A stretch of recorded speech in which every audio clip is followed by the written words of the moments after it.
இன்னைக்கு பதில் நம்ம பார்க்க போகிறது new year resolution for success and happiness. அதாவது என்ன அப்படின்னா, உங்கள் வாழ்க்கையை மகிழ்ச்சிகரமாகவும் வெற்றிகரமாகவும் ஆக்கக்கூடிய புத்தாண்டு தீர்மானங்கள். அதை பற்றி தான் நாம் இந்த பதிவில் தெரிஞ்சுக்க போகிறோம். பதிவு வந்து கடைசி வரைக்கும் பாருங்கள். அப்போ தான் எந்த பாயிண்ட்டும் வந்து மிஸ் பண்ணாமல் நீங்கள் தெரிஞ்சிக்க முடியும். பொதுவாக உங்கள் வாழ்க்கை வந்து இந்த 5 விஷயத்தை சுற்றி தான் இருக்கும். அதாவது என்னென்னா, ஹெல்த்து, வெல்த்து, உங்களோட ஜாபு, அதுலேருந்து கிடைக்கக்கூடிய சக்ஸஸ், அதை பேஸ் பண்ணி இருக்கக்கூடிய ஹாப்பினஸ். இதை பேஸ் பண்ணி தான் உங்கள் லைஃபே வந்து இருக்கும்.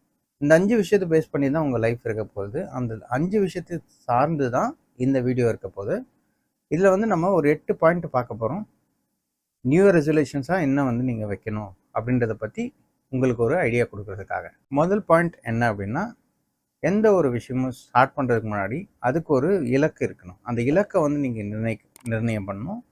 2வது டயட், உணவு முறை. உணவு முறை வந்து ரொம்ப முக்கியமானது. ஏன்னா நம்ம உடம்பு வந்து ஒரு கோயில் மாதிரி.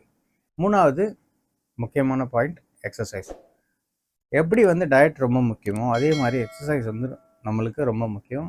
4வது சேவ் மோர் ஸ்பெண்ட் லெஸ். அதாவது என்னென்னா, நிறைய சேமிக்கணும், செலவுகளை வந்து குறைக்கணும். 5வது பாயிண்ட் என்ன அப்படின்னா, தீய பழக்கங்களை தவிர்ப்பது இல்லை குறைப்பது. அதாவது தீய பழக்கம் சொல்லும்போது உங்களுக்கு உடலுக்கு சேராத எல்லா விஷயங்களும் தீய பழக்கத்தில் தான் சேரும். 6வது பாயிண்ட் என்ன அப்படின்னா, படிக்கும் பழக்கத்தை உருவாக்குதல். அதாவது என்னென்னா, நீங்கள் எப்பயும் வந்து ரீடிங்கை வந்து ஒரு ஹேபிட்டாக வந்து கல்டிவேட் பண்ணிக்கோங்க. ரீடிங்கை வந்து ஒரு நல்ல ஹேபிட். உங்கள் வாழ்க்கையை சக்ஸஸ்ஃபுல்லாகவும் ஹாப்பியாக இருக்கிறதுக்கு ரீடிங் வந்து ரொம்ப முக்கியமான ஒரு விஷயமா இருக்கும். 7வது பாயிண்ட் என்ன அப்படின்னா, ஒரு புதிய திறமை அல்லனா ஒரு புதிய பொழுதுபோக்கை வந்து கற்றுக்கிறது. அதாவது என்னென்னா, ஒரு ஹாபியோ இல்லைனா வந்து ஒரு நியூ ஸ்கில்ஸ் ஏதாவது வந்து நீங்கள் கற்றுக்க விருப்பப்படணும்.